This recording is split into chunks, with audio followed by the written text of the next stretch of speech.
What would you say? Yeah. And this could be applied to everybody listening with your own business and target market. How do I target those people? How do I use this, dare I say, cold outreach, but in a non-gross and useful way? Yeah. Okay. So the place that I start on this is, have you done work for this type of client before? Yes. Okay.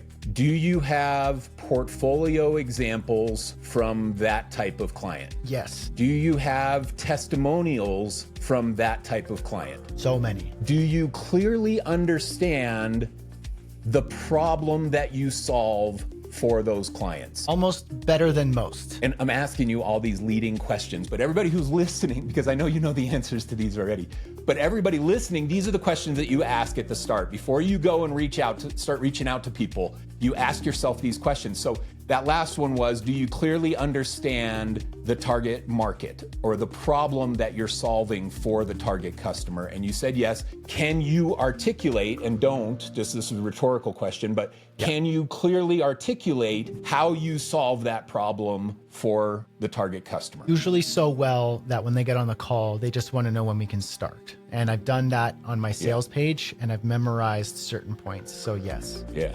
Okay. So that's the batch of questions that you need to answer at the start. And I know that Brad already has all this in place, and he's a seasoned marketer, and I knew he was going to know that. And I've seen his landing pages and things for this service. So I knew that those things already existed.